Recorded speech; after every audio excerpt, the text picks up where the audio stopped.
TBS পডকাস্টে আপনাদের স্বাগত জানাচ্ছি। আমি শাওন হাসনাত। আজ আমরা কথা বলবো সংস্কার ও নির্বাচন নিয়ে। অতিরিক্ত সংস্কারের ঝুঁকি সম্পর্কে সতর্ক করে আইন উপদেষ্টা বলেছেন, ধারণ ক্ষমতার বাইরে সংস্কার করতে গিয়ে রাষ্ট্র কাঠামো দুর্বল হয়ে পড়ছে কিনা তা চিন্তা করতে হবে। এটিকে অর্থ উপদেষ্টা বলেছেন, ডিসি ইউনো পাঠিয়ে দ্রব্যমূল্য নিয়ন্ত্রণ করা কঠিন, প্রয়োজন রাজনৈতিক সরকারের। সেক্ষেত্রে সংস্কারের বাড়তি চাপ কি রাষ্ট্র কাঠামোকে দুর্বল করে দিচ্ছে? অন্যদিকে রাজনৈতিক সরকার ছাড়া কেন দ্রব্যমূল্য নিয়ন্ত্রণ করা সম্ভব নয়, এসব বিষয়ে কথা বলতে আমাদের সঙ্গে যোগ দিয়েছেন লেখক ও রাজনৈতিক বিশ্লেষক আলতাফ পারভেজ।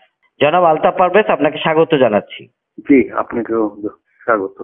আমি শুরুতে আইন উপদেষ্টার যে মন্তব্য আজকে উনি করেছেন, তিনি বলছেন যে অতিরিক্ত সংস্কারের ঝুঁকি সম্পর্কে তিনি সতর্ক করে একটা মন্তব্য করেছেন, সেটা আমি একটু আগে বললাম। তা আপনার কাছে কি মনে হয়, সংস্কারের চাপে কি রাষ্ট্র দুর্বল করে দিচ্ছে? আমি বলবো যে আসলেই এই গত এক বছরে বাংলাদেশের রাষ্ট্র কাঠামো একটু দুর্বল হয়েছে। এটা সংস্কারের চাপে নয়, বরং সংস্কারের প্রত্যাশার বিপরীত ঘটনাবলীর কারণে। দেখুন, গত এক বছরে অনেকগুলো ঘটনা ঘটেছে। একটা হলো যেগুলো গত 54 বছরের কোনো এক বছরে ঘটেনি। অর্থাৎ এই বছরটা আসলে একটা ভিন্ন ধরনের বছর, কিন্তু ভিন্ন ধরনের চরম হতাশার বছর আর কি। আমাদের একটা আকাঙ্ক্ষা ছিল, বা বাংলাদেশে যতটুকুই ছিল, একটা বহুত্ববাদী সামাজিক মোজাইক ছিল। এই গত এক বছরে এই বহুত্ববাদী মোজাইকটা প্রায় ধ্বংসের কিনারে চলে গেছে। আপনার সাথে আমি যখন কথা বলছি, সেই গত 24-48 ঘন্টায় বাউলদের যেভাবে পিটানোর খবর পাওয়া যাচ্ছে সারা দেশে, এবং বিগত মাসগুলোতে ধর্মীয় ভিন্ন মতাবলম্বীদের বা সামান্য যারা ভিন্ন সংস্কৃতি মাজারগুলো যেভাবে ভাঙা হয়েছে, যেভাবে আহমদী সহ বিভিন্ন গোষ্ঠীকে বিরুদ্ধে ঢাকায় বিশাল বিশাল সমাবেশ হয়েছে, যেভাবে আদিবাসী এলাকায় দাঙ্গা মারপিট ইত্যাদি হয়েছে, সংখ্যালঘুদের বাড়িঘরে যেভাবে ভাঙচুর চালানো হয়েছে, ফলে আমি বলবো এগুলো সব মিলিয়েই তো বাংলাদেশের রাষ্ট্র কাঠামো, বাংলাদেশ রাষ্ট্র, সেই রাষ্ট্রটা অনেক দুর্বল হয়ে গেছে। মানুষ চরম হতাশ একটা দেশ নিয়ে যখন জনগণরা হতাশ হয়ে পড়ে, একটা সরকার যখন দেশের মানুষের নিরাপত্তা দিতে ব্যর্থ হয়, তখনই কি আমরা বলবো সেখানে রাষ্ট্র কাঠামো নেই? আমি বলবো দুর্বল না। অনেক সময় বাংলাদেশে গত এক বছর মনে হয়েছে এবং এখনো মনে হচ্ছে যে রাষ্ট্র কাঠামো প্রায় অনুপস্থিত, মন্ত্রীরা প্রায় অনুপস্থিত, তারা যেন ফেসবুকের বাইরে নেই। আমি বলবো এর মধ্যে একটা বড় যেটা দেখছি আমরা, সরকারের উপদেষ্টা মণ্ডলীর দায়হীন কথাবার্তা এবং নির্লিপ্ত আচরণ এবং দুষ্টদের পক্ষপাত। আজও দেখেছি একজন গুরুত্বপূর্ণ সরকারি কর্মকর্তা মব ভায়োলেন্সে, বিশেষ করে বাউলদের উপর হামলাকে জাস্টিফাই করে ফেসবুকে পরোক্ষভাবে একটা লেখা লিখেছেন। এবং সরকারের এই ধরনের ভূমিকা এবং মবের ভয়ে মিডিয়াগুলো সামাজিক অনাচারের ঘটনাবলী তুলে ধরছে না, তারা ভয় পাচ্ছে। আমি জানি না, আপনাদের কাগজেও আমি কমই দেখি এই ধরনের সামাজিক দুর্ঘটনার খবর, সেটা আপনারা কোনো ভয়ে আছেন কিনা। এমনকি সরকারের যারা ঘনিষ্ঠ খ্যাতনামা ইউটিউবার রয়েছেন, তারাও সমাজকে যখন ভায়োলেন্সের দিকে উস্কানি দিয়েছেন, সরকার সেগুলা নিয়ন্ত্রণের কোনো চেষ্টা করে। তো সব মিলে আপনার কাছে কি মনে হচ্ছে যে এক্ষেত্রে আসলে কি রাষ্ট্র পরিচালনায় অভিজ্ঞতার অভাব নাকি সংস্কারের চাপ, আসলে কোনটি আসলে রাষ্ট্র কাঠামোকে দুর্বল করছে? সংস্কারের চাপ কি? এখানে তো গত এক বছরে সংস্কারের দাবির প্রত্যাশার তেমন কিছু হয়নি, এবং সংস্কারের নামে যে 84টা বিষয়ে যে জুলাই সনদ ঘোষণা করা হয়েছে, সেখানে তো বাংলাদেশের রাজনীতিক অর্থনীতির কোনো গুরুত্বপূর্ণ বিষয়ই আসেনি। সেখানে নারী সমাজের কিছু বিষয় আসেনি, শ্রমিকদের কিছু বিষয় আসেনি, কৃষি বিষয়ে তো কোনো সংস্কার কমিশনই ছিল না, বলে প্রস্তাব আসার প্রশ্নই ওঠে না। পুলিশ বাহিনী আগের মতো রয়ে গেছে। দেখুন, এই যে বিগত আন্দোলনের একটা বড় দাবি ছিল পুলিশ বাহিনীর সংস্কার, সরকার কি করেছে? পুলিশ বাহিনীর পোশাক পাল্টিয়েছে, যেন পোশাক পরিবর্তনের দাবি ছিল। চরম একটা, আমি বলবো, হাস্যকর ব্যাপার ঘটেছে এই ক্ষেত্রে।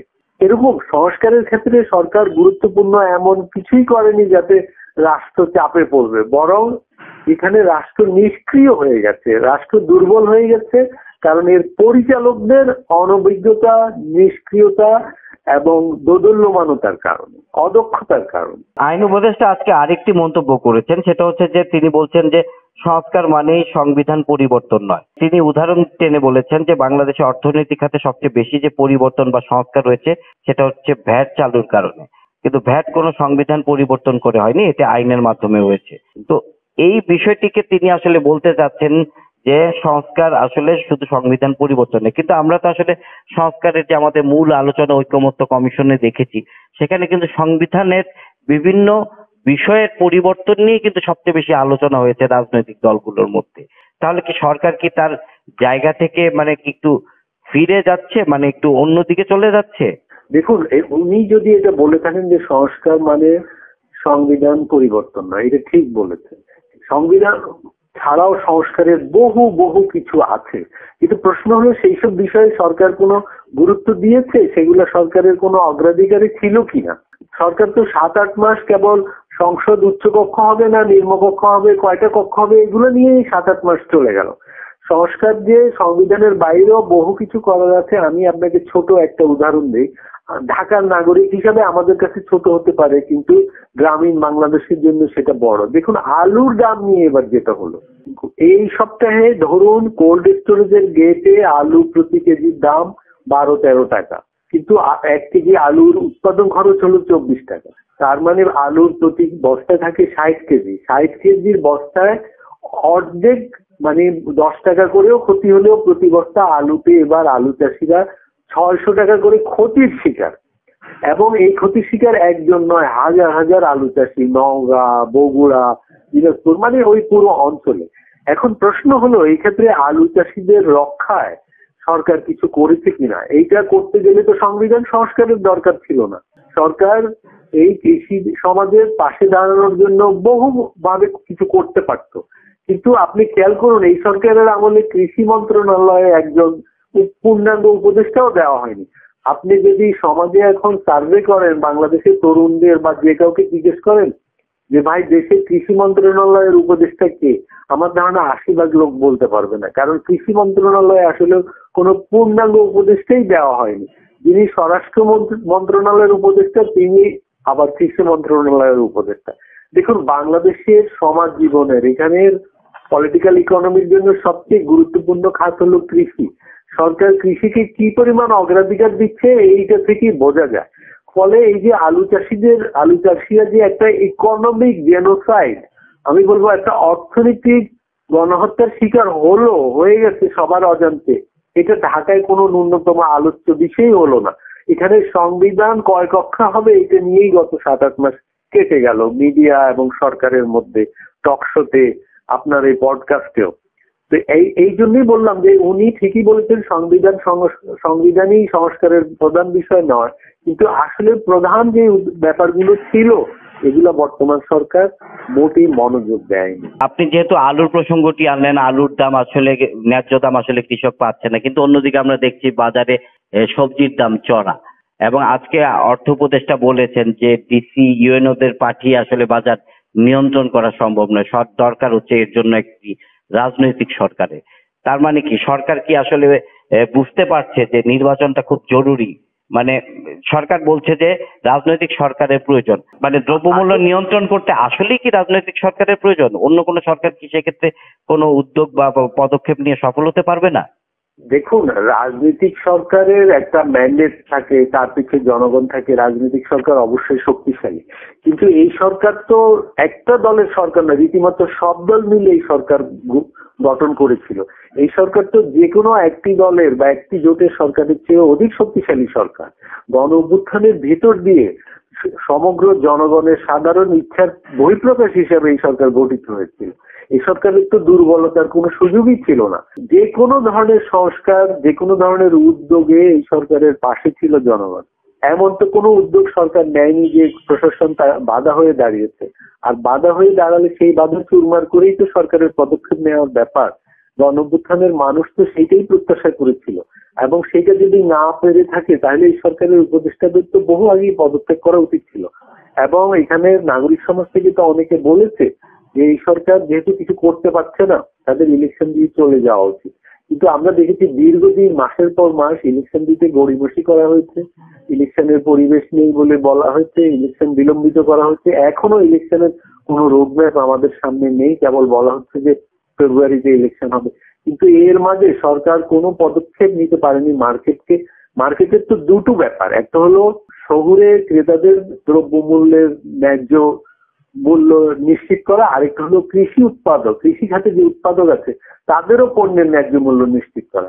এই যে মার্কেট সিন্ডিকেটকে দুদিকে যে মোকাবেলার ব্যাপার ছিল, সরকার কোনো দিকে মোকাবেলা করতে পারেনি। যেমন কৃষি খাতে যে যে উৎপাদকদের সার, বীজ, কীটনাশক এগুলা ন্যায্য মূল্যে পাওয়ার যে ব্যাপার ছিল, সেগুলো নিয়ে সরকার তো কোনো যথাযথ পদক্ষেপ নিতে পারেনি। আবার শহরের বাজারকে নিয়ন্ত্রণের জন্য যথেষ্ট কিছু করতে পারেনি। তেল, চিনি এগুলা যে অল্প কয়েকটা প্রতিষ্ঠান যে সিন্ডিকেট আছে, সরকার তো এগুলা ভেঙে দিতে পারত। এগুলা আরো অন্যদের এগুলার আমদানি রপ্তানি যুক্ত করে মার্কেট সিন্ডিকেট গুলোকে দুর্বল করা যেত। সরকার আসলে সেগুলো কোনো মানে লক্ষণীয় কোনো পরিবর্তন করতে পারেনি। এখন ওনারা যেহেতু স্বীকার করছেন যে ডিসি ইউনিয়নদের দিয়ে পারা যাবে না, সেই উপলব্ধিও তো ওনাদের বহু আগে হওয়া উচিত ছিল, এবং এইটা একটা ভুল উপলব্ধি। দেখুন, এইটা 1792 সালের ব্রিটিশদের প্রণীত রাষ্ট্র কাঠামো, এটা এত শক্তিশালী যে এটা গণতান্ত্রিক সরকারের কে কোনো পদক্ষেপ নিতে হলে অনেক কিছু ভাবতে হয়, অনেক কিছু শুনতে হয়। কিন্তু এই কলোনিয়াল স্টেট হলো দানবীয় ক্ষমতা সম্পন্ন। এখানে সরকার চাইলে রাতকে দিন, দিনকে রাত করতে পারে। আসলে এই সরকারের উপদেষ্টারা হয় জানেন না কিভাবে এই ধরনের পদক্ষেপ নিতে হয়, তারা সুশীল সমাজের প্রতিনিধি, তারা এনজিও ইত্যাদি গবেষণা সংস্থায় যুক্ত ছিলেন, তাদের এসব বিষয়ে হয়তো দক্ষতার জানা বোঝার ঘাটতি আছে, অথবা ওনারা আসলে ইচ্ছুকই ছিলেন না এই ধরনের দৃঢ় পদক্ষেপ নিতে। মানসিক প্রস্তুতিও ছিল না তাদের। আমি একটা শেষ বিষয় আপনার কাছে জানতে চাচ্ছি। আপনি যেমনটি বললেন যে সংস্কার এবং নির্বাচন এই দুটোর মধ্যে কি একটি খুব বেশি পার্থক্য বা দূরত্ব তৈরি করা হয়েছে কিনা? কারণ একসময় আমরা খালি সংস্কারের কথাই বেশি দেখেছি, নির্বাচন নিয়ে কিন্তু ওইভাবে রোডম্যাপটা আমরা দেখতে পাইনি। কিন্তু এখন আবার আমরা দেখছি যে নির্বাচনের যে একটা তোড়জোড় শুরু হয়েছে, তাতে সংস্কার অনেকটাই চাপা পড়ে যাচ্ছে। তার মানে এই দুটোর মধ্যে যে একটা ব্যালেন্স করে এগিয়ে যাওয়া এবং নতুন একটা বাংলাদেশের যে স্বপ্ন, সেটা করতে আসলে কতটুকু সমর্থ হলো সরকার? দেখুন, সংস্কারের ক্ষেত্রে আমি বলবো যে 80-90 ভাগই কিছু নেই, মাঠে কোনো সম্ভাবনা নেই। মানে 10-15 ভাগ বিষয় হয়তো আলোচনায় আছে, গণভোটের মাধ্যমে সেগুলা হলে হয়তো তাও পরবর্তী সরকারের সদিচ্ছার উপর সেগুলো নির্ভর করবে। আর নির্বাচনের বিষয় তো আমি বলবো এখনো পুরো বিষয়টা অনিশ্চিত এবং ঝুঁকিপূর্ণ। দেখুন, এখন আপনি যেটা বললেন, আমাদের উপদেষ্টারা দ্রব্যমূল্য, মার্কেট সিন্ডিকেট ইত্যাদি বিষয়ে যে না পারার কথা বলছেন, কিছুদিন পরে আমার ভয় হয় ওনারা একটা সুষ্ঠু নির্বাচন করতে না পারার ব্যাপারেও এরকম কথা বলেন কিনা। যেভাবে প্রতিদিন সারা দেশে একদল মানুষ অন্যদের উপর হামলা করে বেড়াচ্ছে নির্বিঘ্নে এবং কোনো বাধা বিপত্তিহীন ভাবে, নির্বাচনকালে তো এইটা আরো বাড়বে মনে হয়, এবং সরকার তখন তো একটা সুষ্ঠু নির্বাচন করতে পারবে কিনা সে ব্যাপারে সন্দেহ তৈরি হচ্ছে। নির্বাচন মানে কি, মানুষ ভয়ভীতি মুক্ত হয়ে ভোট কেন্দ্রে যাবে এবং যাকে সে ভোট দিবে ফলাফলে সেটা প্রতিফলিত হবে। কিন্তু রাস্তাঘাটে, পাড়ায় মহল্লায় যদি এভাবে দাঙ্গা হাঙ্গামা চলতে থাকে, একদল তৌহিদি জনতা যদি অন্যদের উপর এভাবে নানা অভিযোগে হামলা চালিয়ে যেতে থাকেন, তাহলে মানুষ তো বাসা থেকেই বের হবে না, ভোটের আগেও বের হবে না, ভোটের দিনও বের হবে না। তখন এই উপদেষ্টারা কি অন্য কথা বলবেন যে না আমরা আসলে তত্ত্বাবধায়ক ছাড়া হবে না ইত্যাদিও বলতে পারেন, আমি জানি। আমরা আশা করি সে ধরনের কিছু হবে না, একটি সুন্দরভাবে একটি নির্বাচন হয়ে যাবে এবং পরবর্তীতে আমাদের একটি গণতান্ত্রিক উত্তরণ হবে। আপনাকে ধন্যবাদ আমাদের পডকাস্টে সময় দেওয়ার জন্য।